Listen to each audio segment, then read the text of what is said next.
আচ্ছা তোমার বয়ফ্রেন্ড আছে? আমার বিয়ে হয়ে গেছে। ও সরি সরি, তোমার তো বিয়ে হয়ে গেছে। আচ্ছা বলছি তোমাদের কত বছর বিয়ে হয়েছে? 4 বছর। 4 বছর? আচ্ছা তোমার বর কি কাজ করে? রেস্টুরেন্টে কাজ করে। বাইরে? হুম। আচ্ছা বাইরে কাজ করে। তো বলছি তোমার বর কি তোমার জন্য লয়াল? Obviously loyal. অনেক লয়াল? হ্যাঁ। টুট নেবে না ডেয়ার নেবে? দেয়ার। ভাই কি সাহস! আচ্ছা চলো, তোমার বরকে তুমি ফোন করো, ফোন করে বলবে যে তুমি তোমার বরের থেকে ডিভোর্স নিতে চাও। না, ও মারা যাবে তাহলে। অনেক ভালোবাসে আমাকে। আরে সে তো বুঝতে পারছি ভালোবাসে, বাট তুমি তো ডেয়ার নিয়েছো, তোমাকে তাহলে করতেই হবে। করো, ফোন ঠিক করো, আছে, দেখা যাক। করো, ফোন করো, জোরে দাও।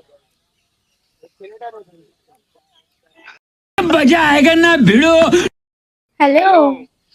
কি করছো? হ্যাঁ বলো। এই চিকু খাবারটা দিয়ে আমি যাচ্ছি। হ্যালো। কি করছো? এই রেস্টুরেন্টে একটু কাজ বাজ করছি। একটা কথা বলবো? হ্যাঁ বলো। অনেকদিন ধরে ভাবছিলাম কথাটা বলবো। হ্যাঁ বলো, কিছু লাগবে নাকি? তুমি বাড়ি না। কবে আসবে? তুমি বাড়ি কবে আসবে? বাড়ি তো এখন দুর্গাপুজোর সময় ছুটি পাবো, ওর আগে তো পাবো না। ও, বলছি একটা কথা বলি। হ্যাঁ হ্যাঁ বলো। আমি তোমার সাথে আর থাকতে পারছি না। শুনতে চাই। আমি ডিভোর্স নিতে চাইছি। কি বলছো তুমি? হ্যাঁ, কারণ তুমি আমাকে টাইম দাও না। ঠিক আছে, আমি কল করি, কল ধরো না। দিই না তো কেন? আমি টাইমটা তো দিই না তোমাদেরই জন্য, তোমাদেরই জন্য তো আমি বাইরে এসেছি কাজের জন্য, বলো তো। তোমাদেরকেই খুশি রাখার জন্য তো আমি সবকিছু করছি। কিন্তু তার সাথে আমাদেরকেও দেখতে হবে না, শুধু কাজ করলে তো হয় না।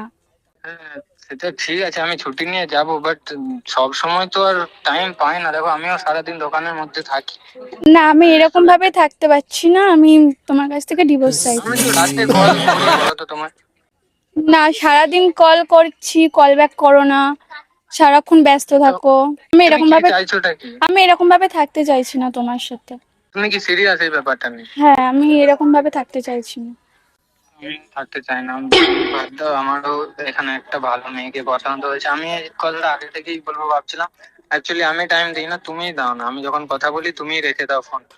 আমার আমার এখানে ও টাইম দেয়, আমার সাথে কথাও বলে, ঘুরতে যাই আমরা। আমরা অনেক সুখে আছি।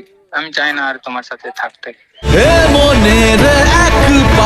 তুমি যদি চাও এই ব্যাপারটা, তাহলে আমি ডিভোর্স পেপারটা রেডি করে আমি পাঠিয়ে দেবো, কোনো অসুবিধা নেই। ঠিক আছে, রাখছি। হুম হুম। তুমি বললে তোমার বর খুব লয়াল, কি হলো? তোমার তো ওই বলছে ডিভোর্স দিয়ে দেবে। আর কি বলবো, ও অন্য কাউকে পেয়ে গেছে।